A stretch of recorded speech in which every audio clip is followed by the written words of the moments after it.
Earlier this month, a federal judge let relatives affected by America's opioid crisis address the owners of Purdue Pharma, which make the drug OxyContin. More than 24 people confronted the Sackler family during the virtual hearing. One couple who spoke during the hearing was Christy and Bill Nelson from Indiana. Christy's son Brian died of an overdose in 2009. Steve Brown with our station in Indianapolis spoke with the Nelsons about addressing the Sacklers and their frustrations with how the Purdue Pharma execs handled the situation. What a mess.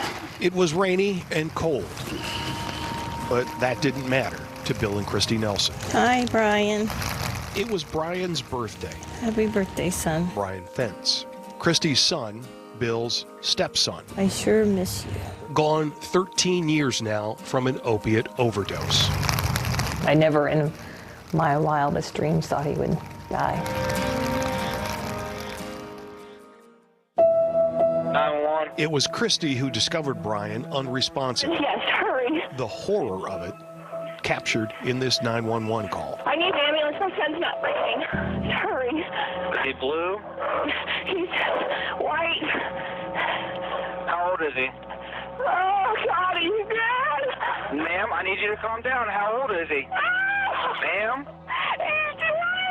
Ma'am? Found in Brian's room after his death, 80-milligram pills of OxyContin, made by the Connecticut-based drug company Purdue Pharma.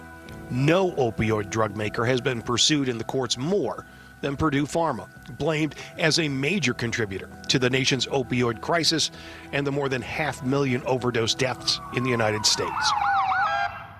While not admitting wrongdoing, Purdue Pharma paid billions in settlements, pushing the company into bankruptcy court in Manhattan, where a very unusual deal was struck.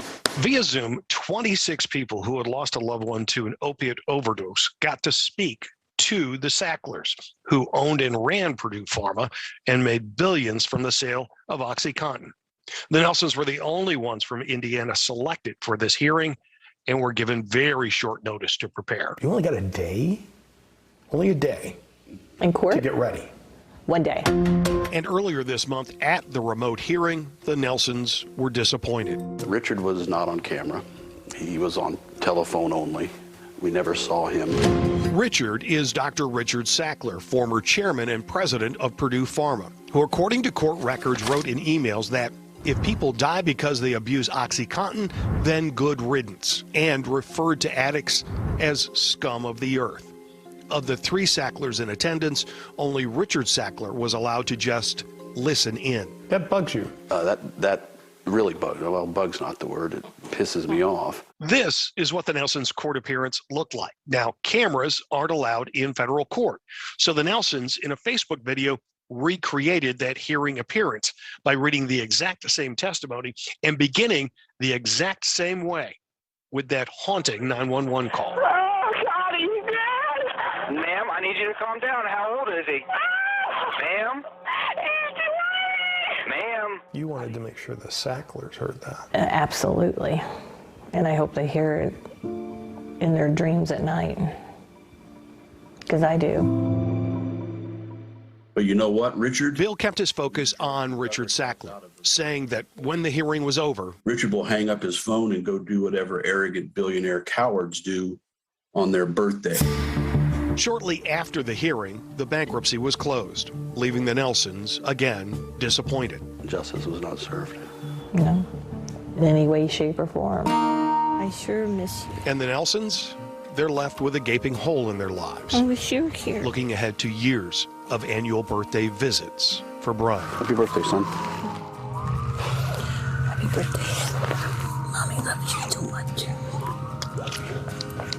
And Steve Brown, he joins us right now from Indianapolis. And Steve, wow, that 911 call, it gives you shivers.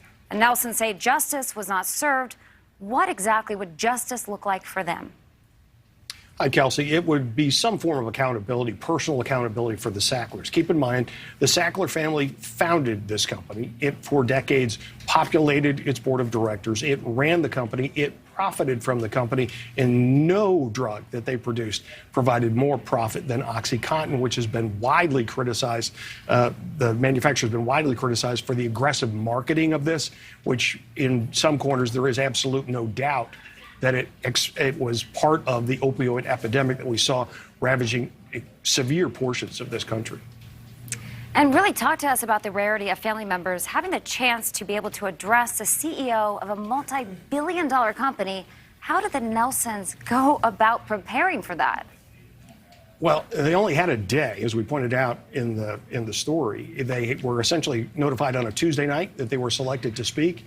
There would be a Zoom conference call, and that they were to be on camera and ready to go on Thursday morning. They were given instructions as to what they could and could not say, but I will tell you that the Nelsons and a number of other folks broke those rules. There one instance, a mother called the Sacklers murderers, and there was specific admonishment about not using those sorts of languages, that kind of language. But it's difficult. I mean, you lost somebody that you loved, and you essentially had about 9 minutes to try and sum it up, and didn't even have the opportunity to face-to-face talk to the people that they believe are mostly responsible for their son's death.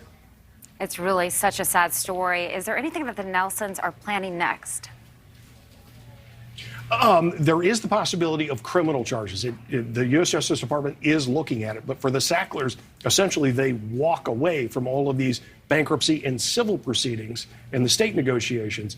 If they're going to pay any kind of penalty, it's up to the Justice Department, U.S. Justice Department, and we are to understand that they're examining it, but that's not a certainty. Reporter Steve Brown, thank you so much for telling this story in Indianapolis. Thank you. Thank you for watching. Click the red subscribe button below so you can get more of NewsNation's fact-driven, unbiased coverage.